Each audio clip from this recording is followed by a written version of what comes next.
मेरे प्यारे देशवासियों, नमस्कार। स्वतंत्रता दिवस की पूर्व संध्या पर आप सभी को मैं हार्दिक बधाई देती हूँ। हम सभी के लिए एक गर्व की बात है कि स्वाधीनता दिवस और गणतंत्र दिवस सभी भारतीय उत्साह और उमंग के साथ मनाते हैं। ये दिवस हमें भारतीय होने के गौरव का विशेष स्मरण कराते हैं। 15 अगस्त की तारीख हमारी सामूहिक स्मृति में गहराई से अंकित है।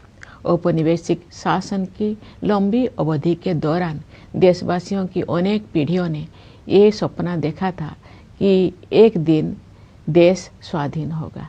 देश के हर हिस्से में रहने वाले पुरुष और महिलाएं, बूढ़े और जवान विदेशी शासन की बेड़ियों को तोड़ फेंकने के लिए व्याकुल थे। उनके संघर्ष में निराशा नहीं, अपितु बलवती आशा का भाव था। आशा का वही भाव स्वतंत्रता के बाद हमारी प्रगति को ऊर्जा देता रहा। कल जो भाव अपने त्रिरंगे को सलामी दे रहे होंगे, तो हम उन सभी स्वाधीनता सेनानियों को भी श्रद्धांजलि अर्पित करेंगे जिनके बलिदान के बल पर 78 साल पहले 15 अगस्त के दिन भारत ने स्वाधीनता हासिल की थी। अपनी स्वाधीनता का पुनः प्राप्त करने के बाद हम एक ऐसे लोकतंत्र के मार्ग पर आगे बढ़े जिसमें सभी वयस्कों को मतदान का अधिकार था। दूसरे शब्दों में कहे तो हम भारत के लोगों ने अपने नियति को स्वरूप देने का अधिकार स्वयं को अर्पित किया।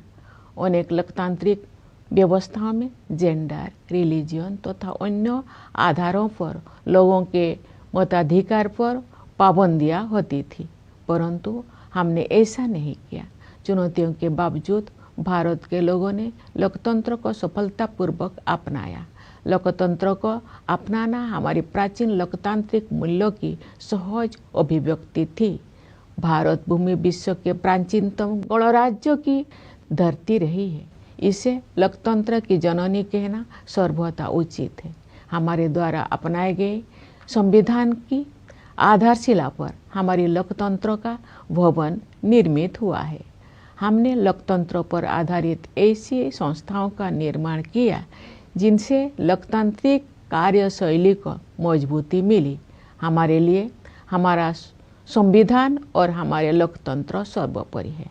अतीत पर दृष्टिपात करते हुए हमें देश के विभाजन से हुई पीड़ा को कदापि नहीं भूलना चाहिए। आज हमने विभाजन विभीषिका स्मृति दिवस मनाया। विभाजन के कारण भयावह हिंसा देखी गई और लाखों लोग विस्थापित होने के लिए मजबूर किए गए। आज हम इतिहास की गलतियों के शिकार हुए लोगों को श्रद्धांजलि अर्पित करते हैं। प्यारे देशवासियों, हमारे संविधान में ऐसे 4 मूल्यों का उल्लेख है जो हमारे लोकतंत्र को सुदृढ़ बनाए रखने वाले 4 स्तंभ हैं।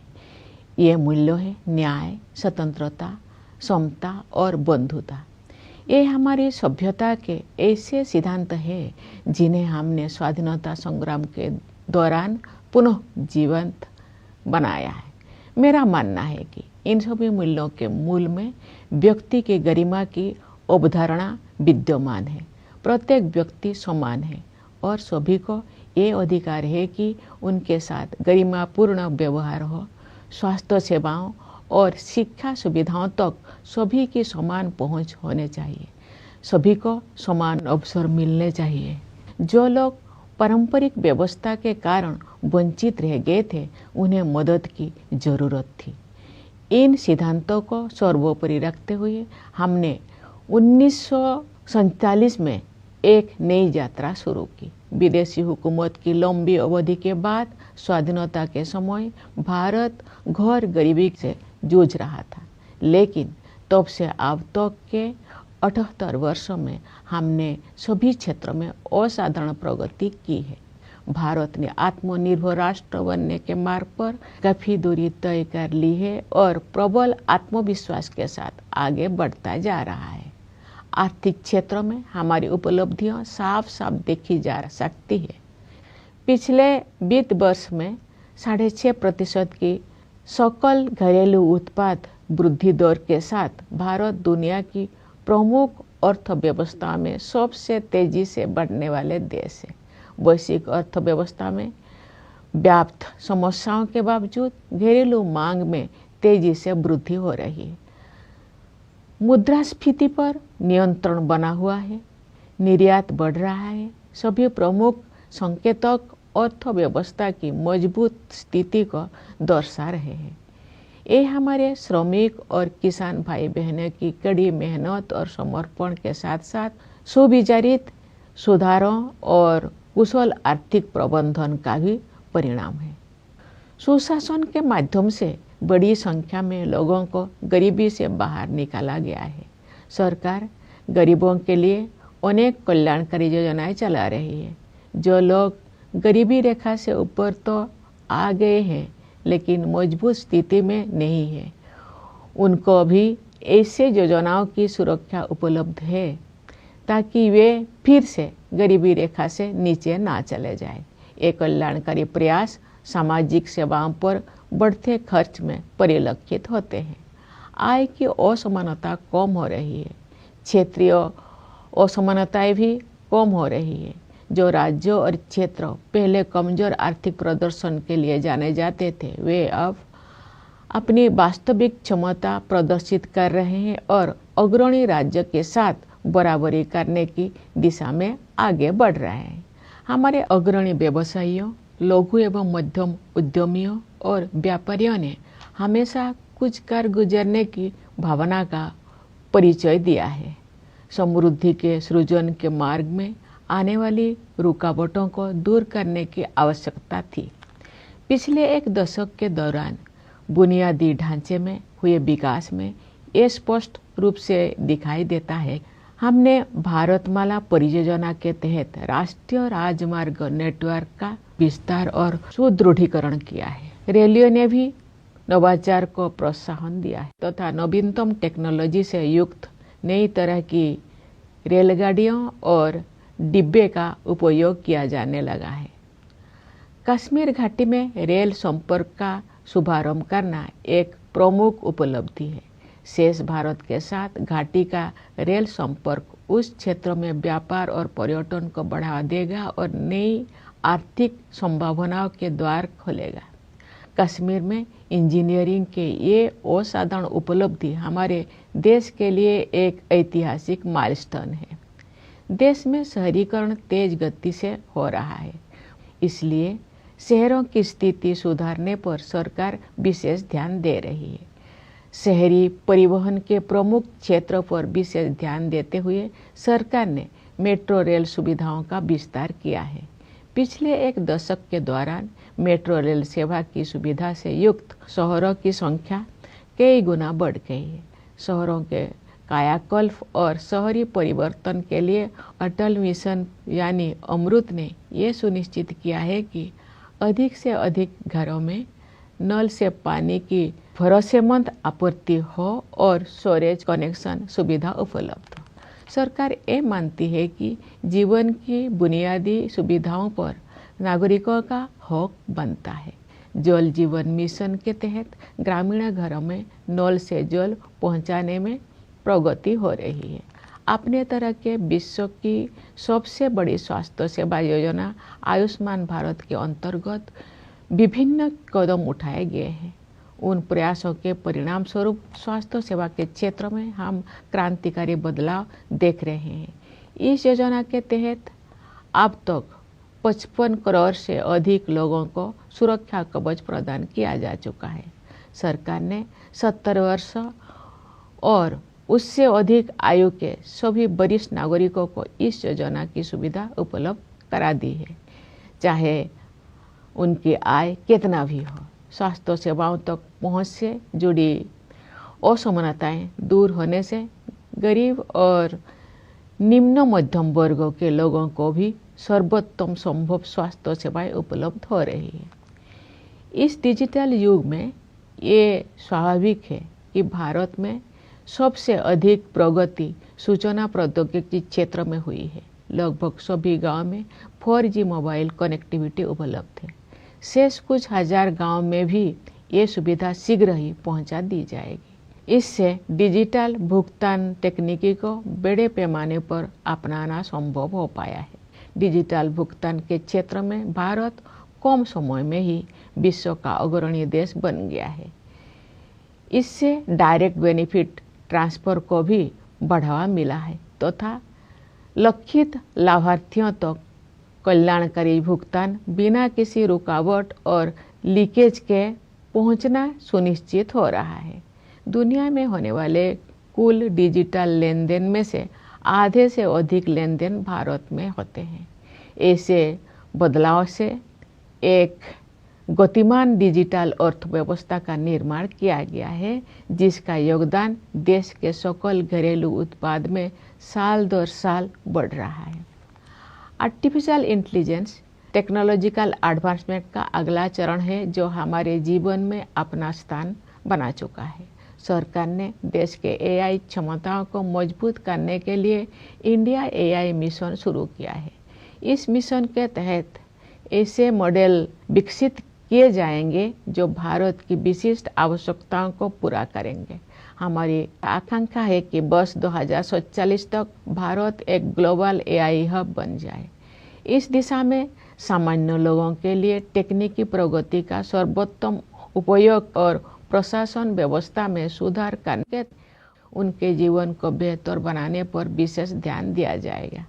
जनसामान्य के जीवन को बेहतर बनाने के लिए कारोबार को आसान बनाने के साथ साथ जीवन को आसान बनाने पर भी समान बल दिया जा रहा है। विकास तो भी सार्थक होता है जब हाशिए पर के लोगों तक सहायता पहुँचे और उनके लिए नए अवसर उपलब्ध हो। इसके अलावा हम हर संभव क्षेत्रों में अपनी आत्मनिर्भरता बढ़ा रहे हैं। इससे हमारा आत्मविश्वास बढ़ा है और विकसित भारत बनने की हमारी यात्रा की रफ्तार तेज हुई है। पिछले सप्ताह 7 अगस्त को देश में राष्ट्रीय हथकरघा दिवस मनाया गया।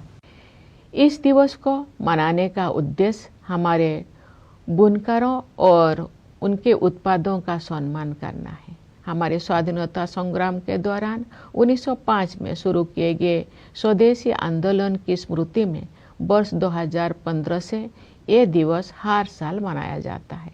महात्मा गांधी ने भारतीय कारीगरों और शिल्पकारों के खून पसीनों से निर्मित और उनके अतुलनीय कौशल से युक्त उत्पादों को बढ़ावा देने के लिए स्वदेशी की भावना को और मजबूत किया था। स्वदेशी का विचार मेक इन इंडिया और आत्मनिर्भर भारत अभियान जैसे राष्ट्रीय प्रयासों को प्रेरित करता रहा है। हम सबको ये संकल्प लेना है कि हम अपने देश में बने उत्पादों को खरीदेंगे और उनका उपयोग करेंगे। प्यारे देशवासियों, सामाजिक क्षेत्र में किए गए प्रयासों से संवर्धित समग्र आर्थिक विकास के बल पर भारत 2047 तक एक विकसित अर्थव्यवस्था बनने के मार्ग पर अग्रसर है।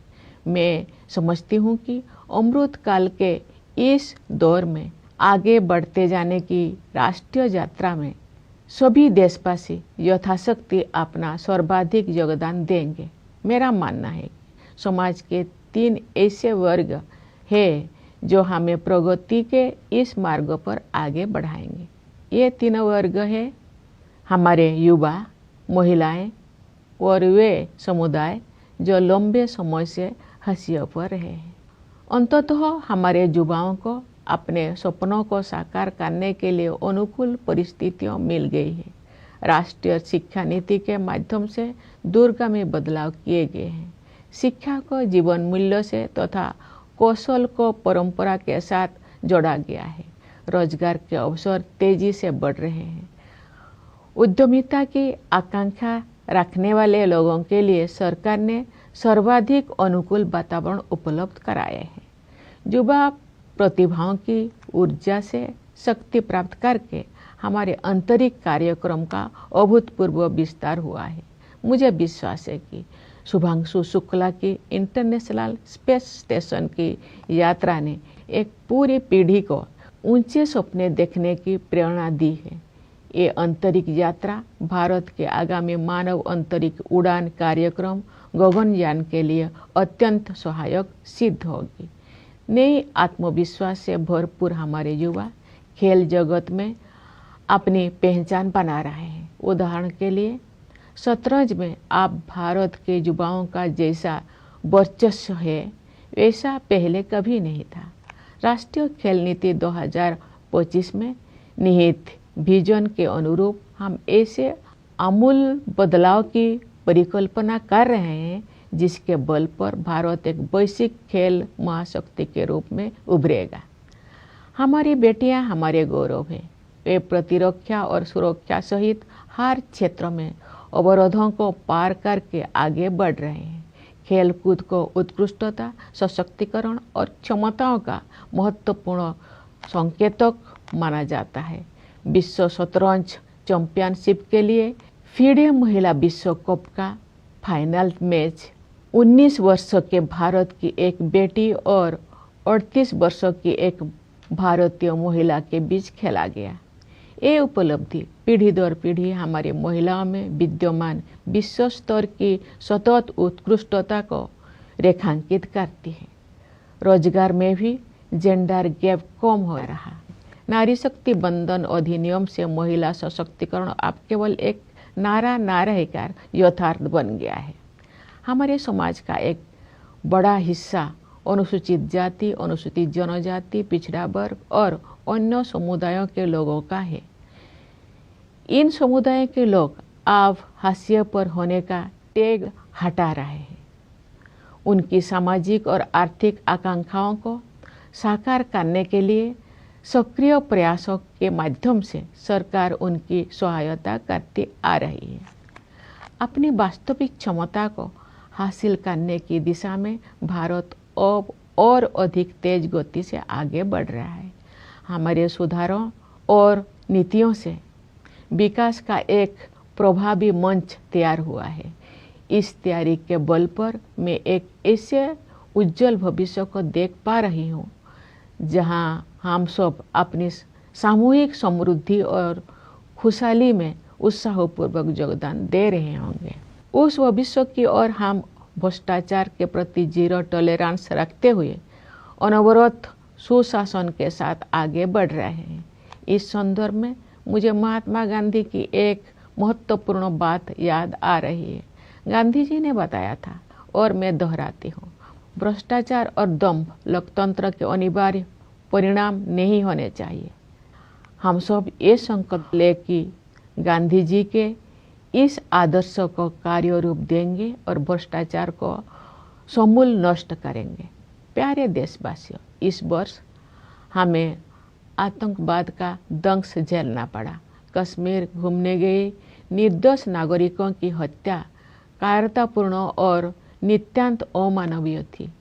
इसका जवाब भारत ने फौलादी संकल्प के साथ निर्णायक तरीके से दिया। ऑपरेशन सिंदूर ने ये दिखा दिया कि जब राष्ट्र की सुरक्षा का प्रश्न सामने आता है तो हमारे सशस्त्र बल किसी भी स्थिति का सामना करने के लिए पूरी तरह सक्षम सिद्ध होते हैं। रणनीतिक स्पष्टता और तकनीकी दक्षता के साथ हमारी सेना ने सीमा पार के आतंकवादी ठिकानों को नष्ट कर दिया। मेरा विश्वास है कि ऑपरेशन सिंदूर आतंकवाद के विरुद्ध मानवता की लड़ाई में एक मिसाल के तौर पर इतिहास में दर्ज होगा। हमारी एकता ही हमारी जवाबी कार्रवाई की सबसे बड़ी विशेषता थी। यही एकता उन सभी तत्वों के लिए सबसे करारा जवाब भी है जो हमें विभाजित देखना चाहते हैं। भारत के दृष्टिकोण को स्पष्ट करने के लिए विभिन्न देशों में गए संसद सदस्यों के बहुदलीय प्रतिनिधि मंडलों में भी हमारी यही एकता दिखाई दी। विश्व समुदाय ने भारत की इस नीति का संज्ञान लिया है कि हम आक्रमणकारी तो नहीं बनेंगे, लेकिन अपने नागरिकों की रक्षा के लिए जवाबी कार्रवाई करने में तनिक भी संकोच नहीं करेंगे। ऑपरेशन सिंदूर प्रतिरक्षा के क्षेत्र में आत्मनिर्भर भारत मिशन की परीक्षा का भी अवसर था।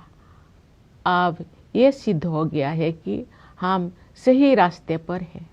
हमारा स्वदेशी विनिर्माण उस निर्णायक स्तर पर पहुंच गया है जहां हम अपनी बहुत सी सुरक्षा आवश्यकताओं को पूरा करने में भी आत्मनिर्भर बन गए हैं।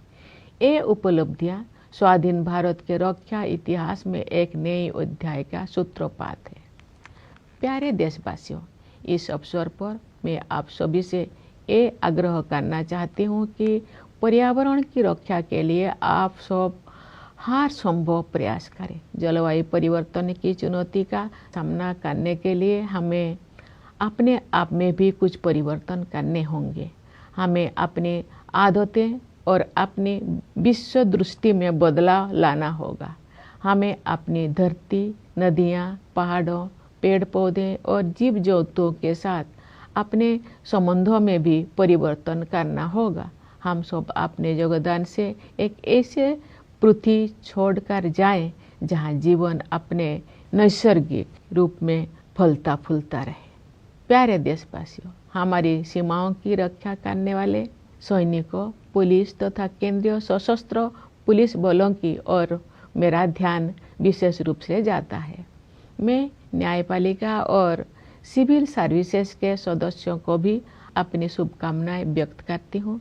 विदेशों में स्थित भारतीय दूतावासों में कार्यरत भारतीय अधिकारियों और प्रवासी भारतीयों को भी मेरी ओर से स्वाधीनता दिवस की हार्दिक शुभकामनाएं। मैं एक बार फिर आप सभी को स्वाधीनता दिवस की बधाई देती हूँ।